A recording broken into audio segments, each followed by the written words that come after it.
Hello fellow Magic Bunnies, my name's Gary Scott and welcome to the Magic Bunny Library and my book review today in the book chair.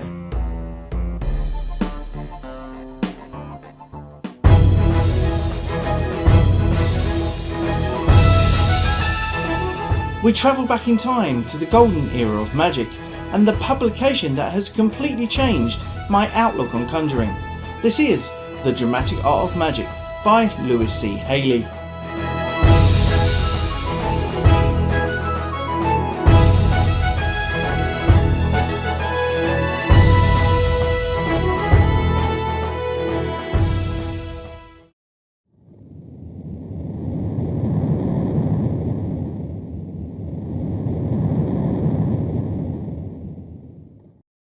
Louis Coleman Haley was born in Wisconsin, USA and lived from 1857 to 1922. He first became interested in magic when Alexander Herman visited his hometown. He later went on to meet Frederick Eugene Powell.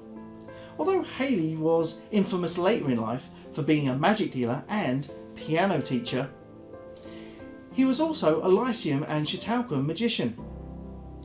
Tricks that he sold from his Wisconsin-based magic shop, the Haley Magic Company, have been deemed very collectible. In the September issue of the Sphinx magazine from 1922, Haley's death was reported as asphyxiation from gas. He was 64, although the Sphinx reported him to be 65.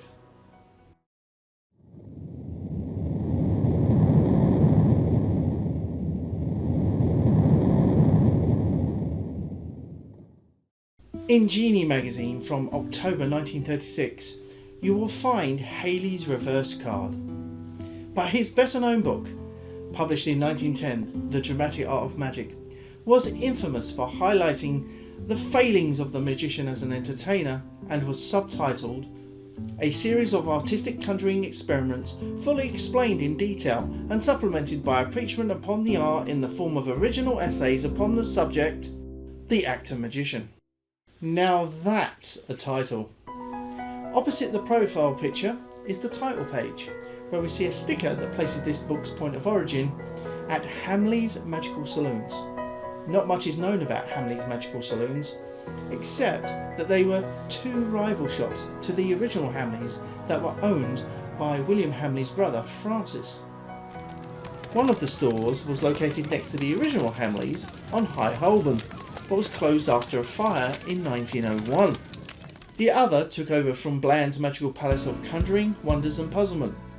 Bland's was still operational during 1893, but the junior Hamleys that was there continued its focus on magician's goods, much like its predecessor, and did not survive for long. We do know that they were still operational during 1910 thanks to the publication date of this book.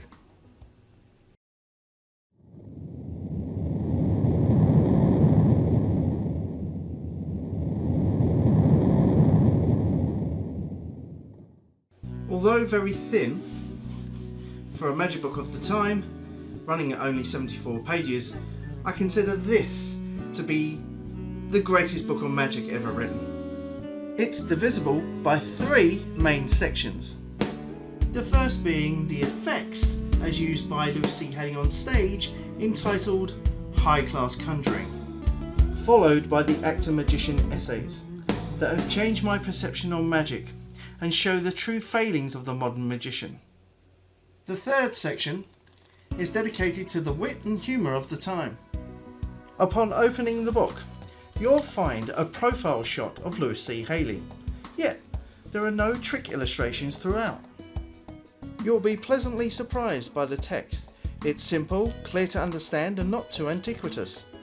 My copy has a piece of cord running through the centre. I have seen other copies with the same binding, but I'm unsure if this was how all the books were originally formed.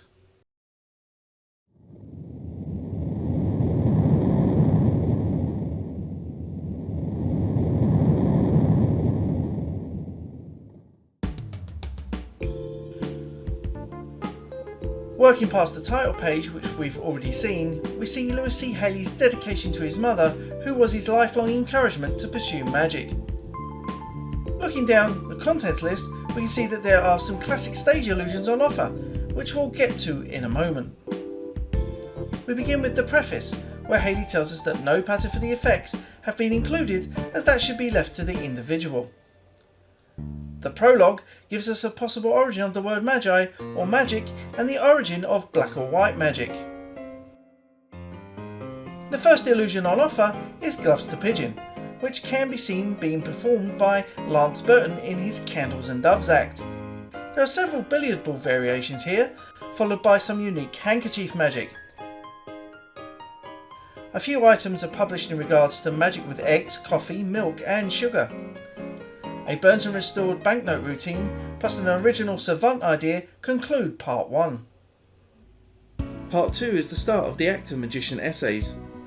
There is so much information in this chapter that I would like to read you several excerpts from this section. You'll get an idea of how the book is constructed language-wise, and hopefully you'll find this writing as exceptional as I do. Part 3 is dedicated to the humour of the day. It's certainly a real eye-opener to the way English grammar was expressed and used. The finale is Haley's expression of gratitude to be able to teach other magicians via the written word.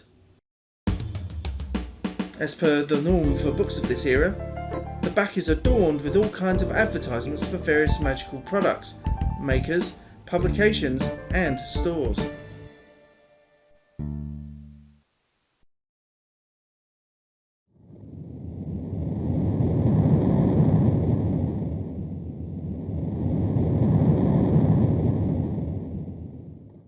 I'd now like to read to you from the book. Hopefully you'll enjoy the writings of Louis C. Haley. I am sorry for the magician in vaudeville, who would be the artist, where his act is hurried, curtailed in time, space and verbiage, and no proper setting is given to the scene of that mysterious land, where he appears for a little time for the amazement of his audience. I would have special scenery suggestive of the land of wonders. My purpose in the experiments that I should use would be to show that they were natural events in the life of a magician, not tricks. My main purpose would be to amaze my audience. Amaze them. Amaze them. Now, can anyone tell me what other purpose a magician can have? Any other purpose or thought is destructive to the very idea itself of a magician, for he is the mysterious one who does wonderful things, not tricks.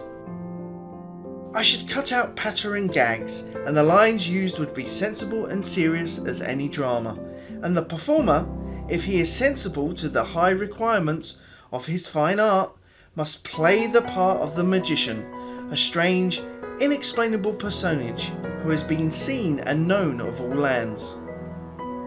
If the magician tries to be a comedian and magician too, he is neither, much less a magician. He has no reason to be funny. I know you think your act more palatable because of your wit, but do not cater to the audience's sense of humour, for they do not understand the requirements of your art. The magician must be the one who is possessor and dispenser of astounding knowledge, if he is to be anything at all. Vaudeville is not the field for the exploitation of any fine art. People attend the vaudeville show first to be amused, secondly, to be entertained according to their own ideas of entertainment.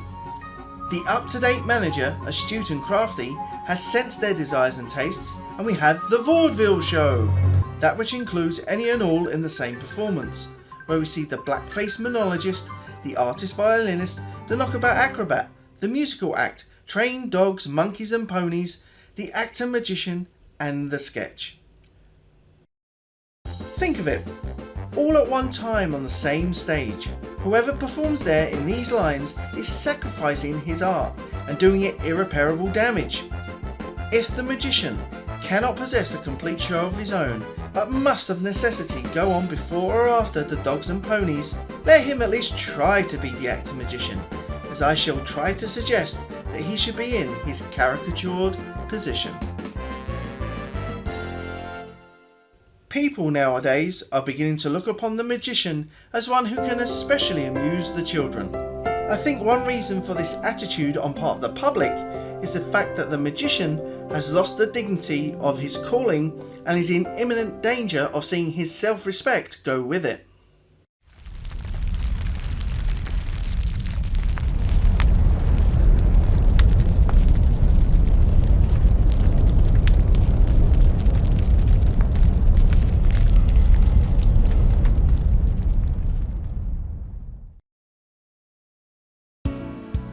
Number 1. Go old school. Most of the older books make it quite prohibitive to be able to perform some of their contents due to certain chemicals that were used at the time, which would now be considered dangerous and or illegal.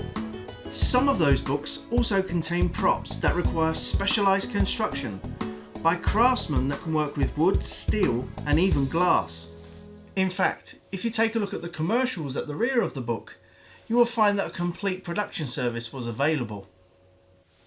Fortunately, the dramatic art of magic has some fine pieces of conjuring that requires very little construction. So, go old school and have some magic in your arsenal that has been performed and seen by the very few. Number 2. Get ready to study. This is my tip for the actor-magician essays. As this book is over 100 years old, I'm really not inclined to place any markings inside the book with a highlighter and such. Grab yourself a notebook and pen and write down the passages that stick out to you. Another idea would be to print off a PDF version. I've given the web address for an online version in the credits, and you can highlight these pages instead. Number 3. Learn your stagecraft. There are no presentations in Hayley's writing. All the tricks in the book are ready for you to dress as you wish. I'll leave you with this quote from the preface. The patter, with its scenery and humour, has been cut out in a technical denouement of the effects, leaving that to the talent of the performer. Each of us is a personality, and our talk is the expression of that personality. If a performer cannot give a talk fest in his own way, he should never even dream of doing magic.